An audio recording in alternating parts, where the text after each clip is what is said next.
Good morning. I'm having the food that was left over from last night's dinner. Actually, I'll probably be eating this a few more times. The last time I cooked raw barley, I used 1 cup of dry barley and ended up with a whole pot of it. I ate it for so many days in a row that it will probably be a while before I want to cook it again.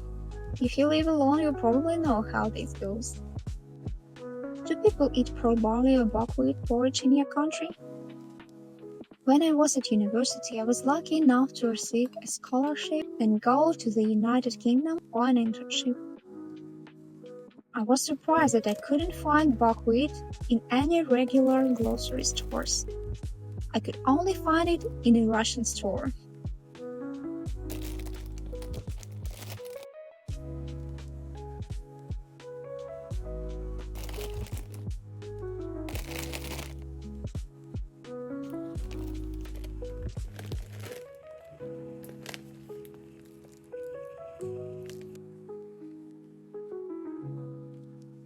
My academic advisor introduced me to a Chinese exchange student named Yuying. I hope I'm still pronouncing her name correctly. We talked about all kinds of things: food, traditions, attitudes towards appearance, and many other things. And we discovered so many cultural differences. It was really interesting. I used to be sure the buckwheat was an international food, just like rice or pasta, milk and flour, apples and bananas. Nguyen told me that in China, buckwheat was mainly used for filling those special buckwheat pillows. And that's it.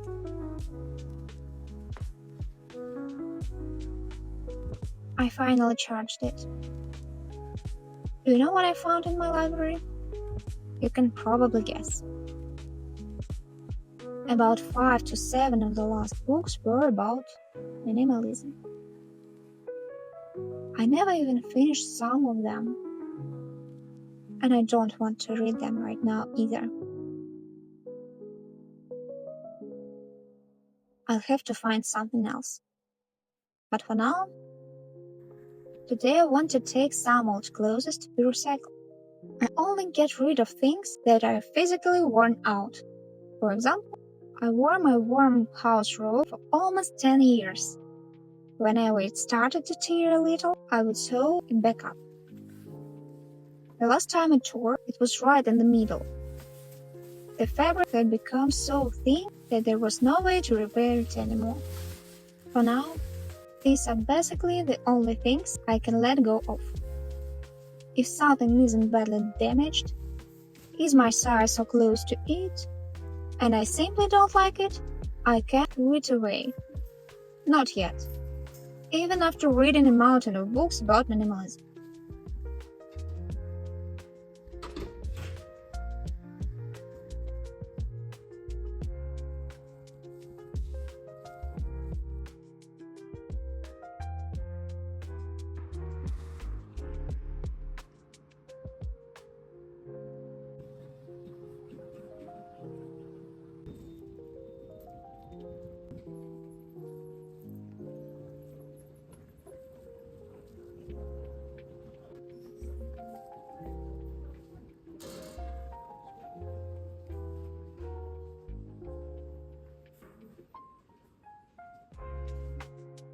Over the last couple of years, I ended up with several times more stuff.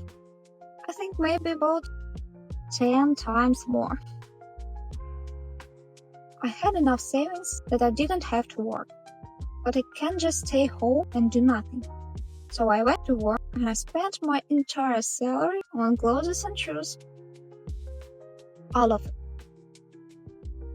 I didn't buy designer clothes, so you can probably imagine how much clothing I bought over the course of several years. When I came back from another city, I practically brought an entire apartment's worth of new things with me.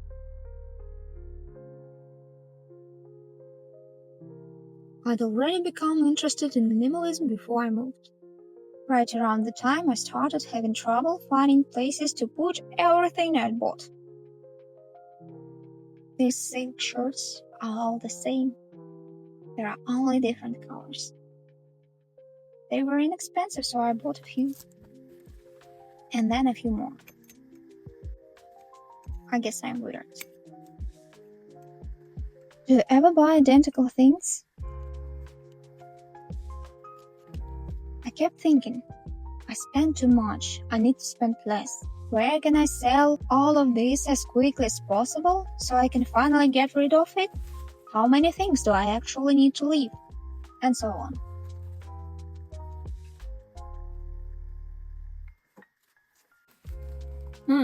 One more silk shirt. When you spend most of your time thinking about things like this and trying to get rid of everything you've accumulated, is that really minimalism? Maybe I should just put everything away somewhere without sorting through it all or throwing anything away and finally take a breath.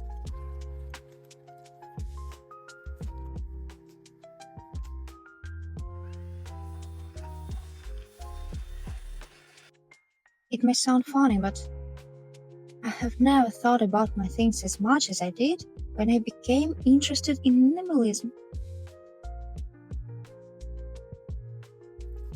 It seemed wrong, so I tried to figure out why.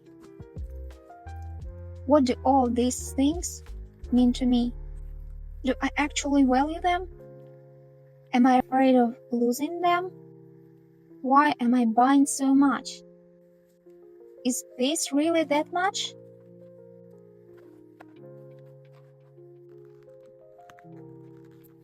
I found the answer. And it wasn't stress. And it wasn't boredom. And it wasn't any other attempt to suppress some deeper problem, as we often assume. I simply wanted to find out what I actually liked. Not what was considered normal. Not what I was used to. But what I wanted to wear. Yes, I have identical pairs of shoes too. And these are my favorites. I wore them on my last walk. The weather wasn't very nice. I don't know what it was like for you growing up, but my mom chose my clothes for me, and my opinion was barely taken into account.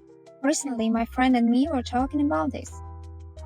She didn't want to complain or yell that she didn't like that red jacket. By the way, I had a red one too. Don't tell me you did too.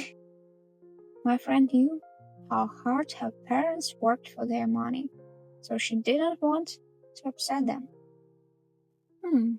Looks like I didn't manage to do it. Well, okay, let's make it pie. I always wore jeans and weird little tops. To school, to university, even to work. When the pandemic started in 2020, I, like many other people, switched my wardrobe into a leisure mode.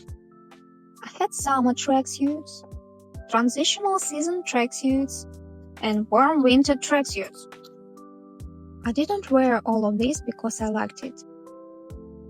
I wore it because I didn't know what else to wear. I thought I simply didn't have the taste to dress stylishly. So I started watching videos about style and fashion. I watched people who, in my opinion, looked stylish. The more I learned about it, the more I realized that taste wasn't really the issue. I simply needed to understand what I liked. And try again, and again, until I got better at it. What can I possibly experiment with when I have 5 pairs of almost identical jeans and 10 similar dressy tops and blouses? Or 10 practically identical tracksuits? Nothing.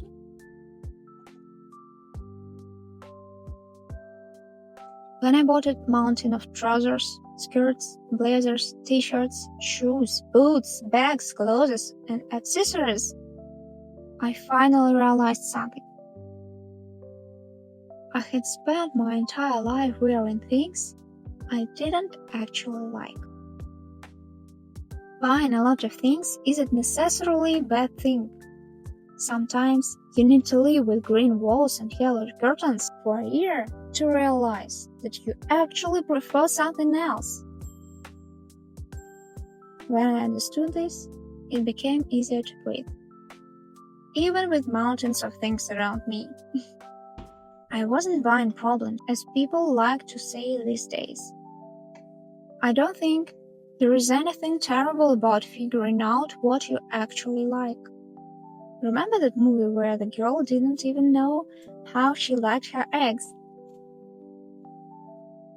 It's much worse to live your entire life without ever finding out what you really love. To live a life where you don't look the way you want to look, eat what you actually want to eat, or make the choices you actually want to make. To live your own life as a stranger to yourself.